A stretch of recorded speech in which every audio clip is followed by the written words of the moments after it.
पहिलो पटक नेपाली सुरक्षा बलले गर्यो उत्तराखण्डको 5 हेक्टर इलाका कब्जा, भारतले जनायो आपत्ति। रुसले युक्रेनमा हान्यो खतरनाक बम, तत्कालीन सोभियत सङ्घका अन्य 3 देशमा पनि रुसले आक्रमण गर्दै। चीनले 3वटा रिमोट सेन्सरबाट चल्ने खतरनाक रकेटको सफलतापूर्वक गर्यो परीक्षण, विश्वभर तरङ्ग सुरु। नेपालका लागि नवनियुक्त भारतीय राजदूत काठमाडौँ आइपुगे, भारतीय दूतावासले गर्यो भव्य स्वागत। र प्रधानमन्त्री देउबाको अमेरिका भ्रमणको गृह कार्य भइरहेका बेला राजदूत खत्री र बाइडेन बीच भयो भेटवार्ता, फेरि अर्को तरङ्ग सुरु। नमस्कार, ग्रेटर नेपाल टिभीले तयार पारेको न्युज अपडेटबाट यहाँलाई हार्दिक स्वागत छ। अब न्युज अपडेट विस्तारमा। लामो समयदेखि नेपालको भूमि अतिक्रमण गरिरहेको भारतले उल्टै नेपालमाथि आफ्नो भूमि अतिक्रमण गरेको आरोप लगाएको छ। भारतको सीमा सुरक्षा बलले नेपालले भारतको भूमि अतिक्रमण गरेको भन्दै भारतको केन्द्र सरकारलाई रिपोर्ट पठाएको भारतीय अखबार दैनिक भास्करले खुलासा गरेको छ। नेपालले उत्तराखण्डको चम्पावती स्थित नेपाल भारत सीमामा रहेको 5 हेक्टर जमिन अवैध रूपमा कब्जा गरेको एसएसबीको रिपोर्टमा उल्लेख गरिएको छ। सशस्त्र सीमा बल एसएसबीले यस सम्बन्धमा केन्द्रीय गृह मन्त्रालयलाई प्रतिवेदन पठाएको छ। अर्कोतर्फ प्रदेश वन विभागले पनि यसबारे प्रदेश सरकारलाई निवेदन पठाएको छ। नेपालले विगत 30 वर्षमा आफ्नो जग्गा कब्जा गरेर घर र बस्ती निर्माण गरेको वन विभागले जनाएको छ। नेपालले विगत 30 वर्षमा आफ्नो जग्गा कब्जा गरेर घर र बस्ती निर्माण गरेको वन विभागले जनाएको छ। एसएसबीका सहायक कमान्डर अभिनव तोमरले भने कि यो कब्जा हालै गरिएको छैन, अब सर्वे अफ इन्डिया र सर्वे अफ नेपालका टोलीले यो विवाद समाधान गर्नेछन्। यो ठाउँलाई लिएर भारत र नेपालका अधिकारी बीच पटक पटक विवाद भइसकेको छ। त्यस क्षेत्रका रेन्जर महेश विष्टले राज्य सरकार र केन्द्रीय गृह मन्त्रालयलाई पनि पटक पटक रिपोर्ट पठाएको बताउँछन्। अर्कोतर्फ अधिकारीहरू भन्छन् कि उनीहरूले गृह मन्त्रालय र उत्तराखण्ड सरकारलाई 2010 देखि 2021 सम्म 3 पटक अतिक्रमणको बारेमा रिपोर्ट पठाएका छन्। रुस र युक्रेन बीच झण्डै 4 महिनादेखि युद्ध जारी रहेको छ। दुवै पक्ष एकअर्काप्रति थप आक्रामक बनेको अधिकारीहरूले जनाएका छन्। हरेक दिन दुवै पक्षबाट नयाँ दाबीहरू भइरहेका छन्। अब युक्रेनले रुसी सेनाले आफूमाथि प्रतिबन्धित फस्फोरस बम प्रयोग गरेको दाबी गरेको छ।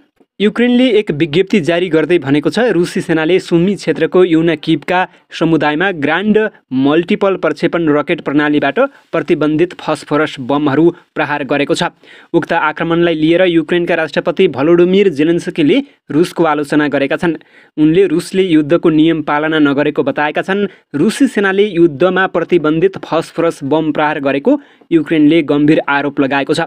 मिडिया रिपोर्टका अनुसार रुसी सेनाले सेरेडिना बुढा समुदायमा मोर्टार प्रहार गरेको छ। रुसले एकपछि अर्को गरी करिब 20 वटा विस्फोट गराएको, जसमा धेरै मानिस घाइते भएको जनाइएको छ।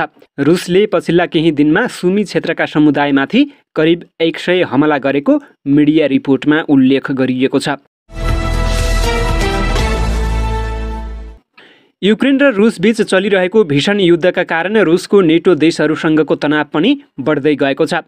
रुसले लडाईँलाई तीव्र बनाएको छ र लाटभिया, लिथुआनिया र इस्टोनियालाई पनि आक्रमण गरेर कब्जा गर्न खोजेको आशंका व्यक्त गरिएको छ। रुसले स्विडेनका केही क्षेत्रलाई पनि गाभ्न चाहेको मिडिया रिपोर्टमा उल्लेख गरिएको छ। पुटिनले स्विडेनलाई नेटोमा सामेल नहुन धम्की दिएको बताइएको छ। रुसी अधिकारीले यो खुलासा गरेका छन्। अधिकारीले पुटिनको मनासाय खुलासा गर्दै भनेका छन्, नेटो सङ्गठनले पूर्वी युरोपमा हजारौँ सेना पठाएको छ, जसले रुसी सीमा नजिक सैन्य अभ्यास गरिरहेका छन्, जसका कारण पुटिनले यी बाल्टिक देशहरूमा आक्रमण गरेर कब्जा गर्न सक्ने आशंका गरिएको छ। बाल्टिक देशहरू पहिलो विश्वयुद्धको समयमा तत्कालीन रुसबाट स्वतन्त्र भएको क्षेत्र हुन्। सन् 1939मा दोस्रो विश्वयुद्ध सुरु हुँदा लाटभिया, लिथुआनिया र इस्टोनिया सोभियत सङ्घको हिस्सा बनेका थिए। त्यसअघि ती तीनै देश स्वतन्त्र रहेका थिए। 90को दशकको प्रारम्भमा सोभियत सङ्घको विघटनपछि यी देशहरू फेरि स्वतन्त्र भए। ती 3 बाल्टिक देशहरू लाटभिया, लिथुआनिया र इस्टोनिया स्वतन्त्रतापछि नेटो सङ्गठनमा सामेल भएका हुन्। नेटो सदस्य राष्ट्र लिथुआनियालाई धम्की दिएपछि अब रुसको युद्धक हेलिकप्टर पहिलो पटक इस्टोनियाको सीमामा प्रवेश गरेको छ। यसैबीच इस्टोनियाले हेलिकप्टर घुसपैठको विरोधमा रुसी राजदूतलाई बोलाएर विरोध जनाएको छ। रुस यस क्षेत्रमा धेरै सक्रिय रहेको छ। उसले यहाँ आफ्नो सैन्य अभ्यासका क्रममा क्षेप्यास्त्र आक्रमणको अभ्यास पनि गरेको मिडिया रिपोर्टमा उल्लेख गरिएको छ। नेटो राष्ट्रहरूको ठूलो शिखर सम्मेलन हुन लागेको बेला रुसले यो कदम चालेको हो। चीनले 3वटा रिमोट सेन्सरबाट चल्ने स्याटेलाइट प्रक्षेपण गरेको छ। चीनको सिचुवान प्रान्तस्थित सिचाङ स्याटेलाइट प्रक्षेपण केन्द्रबाट उक्त स्याटेलाइट प्रक्षेपण गरिएको हो। चीनले प्रक्षेपण गरेको आयोगन 35 परिवारको दोस्रो ब्याचको रूपमा उक्त स्याटेलाइट प्रक्षेपण गरिएको हो। चिनिया सञ्चार संस्था सिन्हाका अनुसार प्रक्षेपण गरिएको स्याटेलाइट सफलतापूर्वक कक्षमा प्रवेश गरिसकेको छ। यस्ता स्याटेलाइटहरू विशेष गरी वैज्ञानिक प्रयोग, जमिनको स्रोत सर्वेक्षण, कृषि उत्पादनको आकलन र सङ्कट निवारण तथा न्यूनीकरणको लागि प्रयोग हुनेछन्। चीनले आयोगन 35 स्याटेलाइटको पहिलो ब्याच गत वर्षको नोभेम्बर 6 मा प्रक्षेपण गरेको थियो। नेपालका लागि नवनियुक्त भारतीय राजदूत नवीन श्रीवास्तव काठमाडौँ आइपुगेका छन्। उनी आज अपराह्न आइपुगेका हुन्। विनय मोहन क्वात्रा विदेश सचिव बनेपछि राजदूत पद रिक्त भएको थियो। त्यसपछि नवीन श्रीवास्तव नियुक्त भएका हुन्। नेपाल आउनु अघि उनी भारतको विदेश मन्त्रालय अन्तर्गतको पूर्व एसिया डेस्कमा थिए। श्रीवास्तव चीन मामलाका जानकार पनि हुन्। प्रधानमन्त्री शेरबहादुर देउवाको अमेरिका भ्रमणको गृह कार्य भइरहेका बेला अमेरिकाका लागि नेपाली राजदूत श्रीधर खत्रीले अमेरिकी राष्ट्रपति जो बाइडेनसँग भेट गरेका छन्। उनीहरूबीच जेठ 30 गते भेट भएको थियो। राजदूत खत्रीले अमेरिका गएपछि कोभिड-19 सङ्क्रमणका कारण भर्चुअल रूपमै राजदूतको ओहदाको प्रमाणपत्र बुझाएका थिए। त्यसबेला व्यक्तिगत रूपमा भेटवार्ता नभएपछि राष्ट्रपति बाइडेनले भर्चुअल रूपमै ओहदाको प्रमाणपत्र बुझाएका राजदूतहरूसँग व्यक्तिगत भेटवार्ता गर्नका लागि व्हाइट हाउसमा बोलाएका थिए। यस अवसरमा राजदूत खत्री पनि गएका थिए। भेट सामान्य भएको कारणले गर्दा दूतावासले यसबारे बाहिर जानकारी नल्याएको जनाएको छ।